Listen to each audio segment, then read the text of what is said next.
Okay, I'm going to do a short little rant today. The first thing we're going to do is we're going to talk about different classes.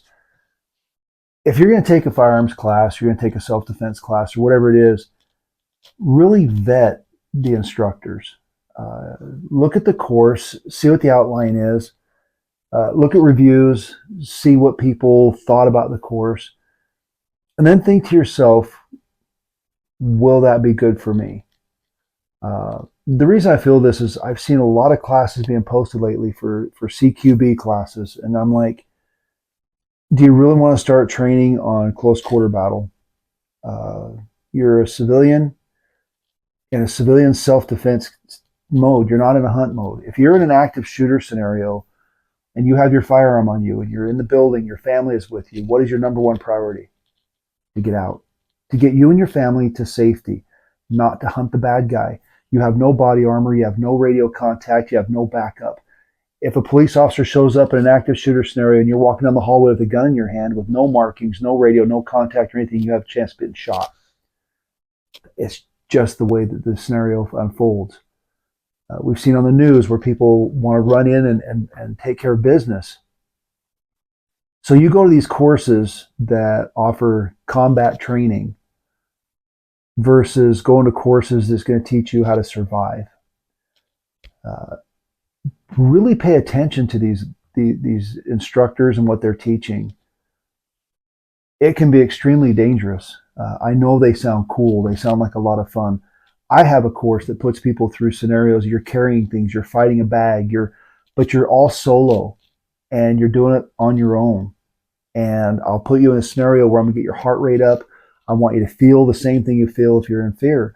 But I'm not. I'll even teach you how to clear rooms, because if you're in a house and you're in a home defense situation where somebody kicked your door in, and you have children or somebody else in the household that you got to get to, I'm going to teach you how to move through your halls, clear doorways, be able to go around areas to clear corners the right way without putting yourself in danger, to get to those family members, to secure them, not to hunt the bad guy down. If you have an interaction with the bad guy in that situation, then you know how to take care of it. But to go to a close quarter battle training it can be a great training tool, and it can also be extremely dangerous. You need to know the laws. I had a conversation with an individual about the laws, and I was trying to explain to him that if you're alone in your house, or you have just one other person, you and your spouse, whoever it is, you stay static. Call the police, barricade yourself up, have your firearm, and stay static. I even told him, turn all the lights of the house on. And this person's like, no, lights have to be off, and I'm going on the hunt. It's like, there's a case here in Idaho, and we are a pro-gun state here. So whoever's listening to this that's outside of the state of Idaho, we are extremely pro-gun here, but we also have laws here, and we also have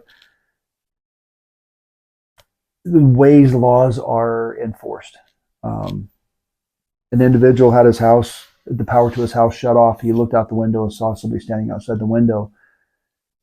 He grabbed his firearm. His roommate even said, hey, somebody cut our power. He walked outside. He raised his firearm against the person that was standing by his power box and then looking through his window. He recognized the person, put the gun down, and the guy ran off.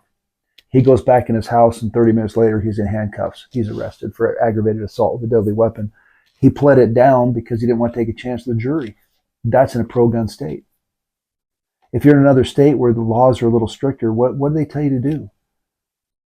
You got to know what your laws are. If you're going to self-defense training company and you're going to learn how to defend you and your family, vet the instructors, please.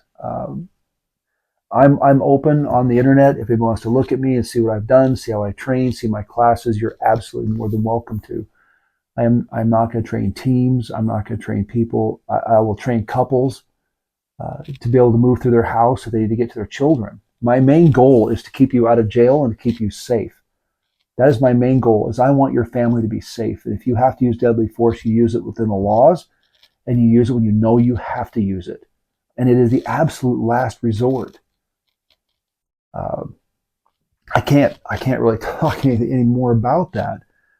I understand this is going to ruffle a few feathers, because people are going to say, if they break in my house, they're going to go out in a body bag. Well, that sometimes isn't the right way of thinking about it. It stinks.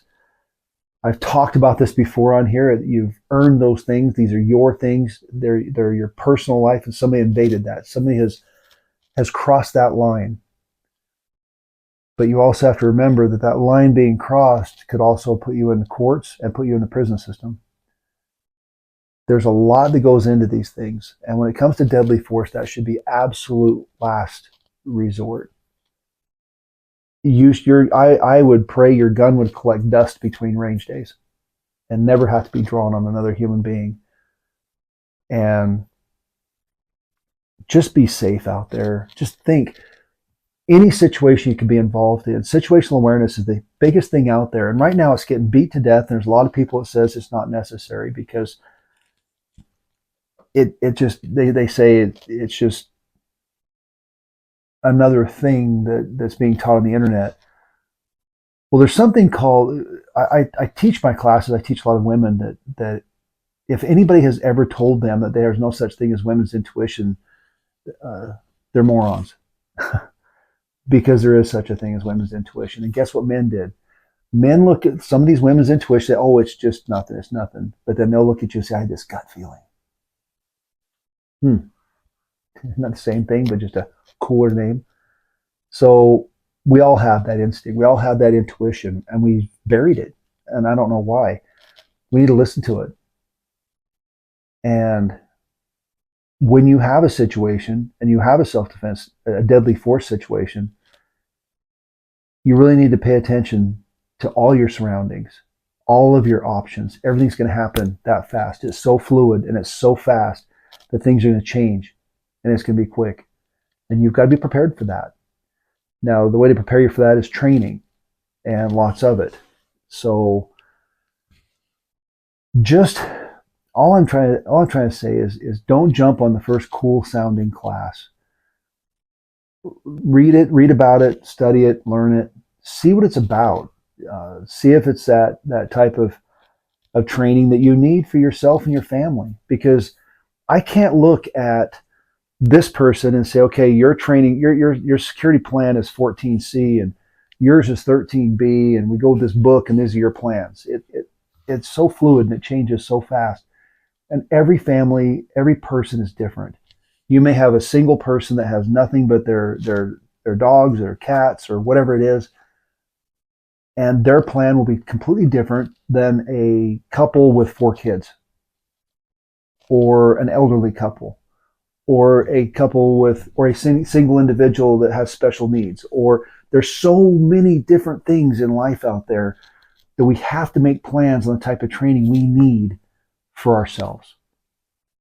And find an instructor that's going to customize these plans for you. Find an instructor you look at and say, hey, I've got this situation in my house. What can I do? Can we make a plan? Can we train? Can we learn? You bet you can.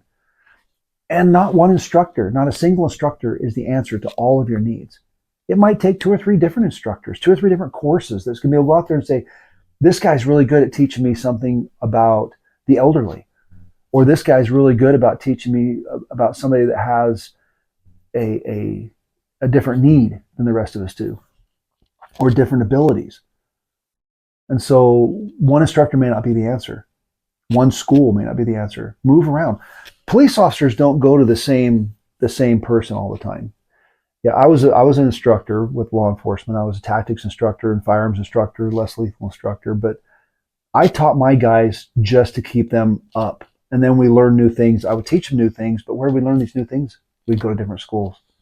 We would go to all these different schools and learn as much as we could from every different angle we possibly could. I was blessed with having a chance to be trained by some of the best people in the country. And I brought it back to my agency and taught them. And then some of my guys would go off to these classes and bring it back, and they would teach with us. And so really vet the instructors and vet the course that you're going to go to. Just because it sounds cool doesn't mean it is cool.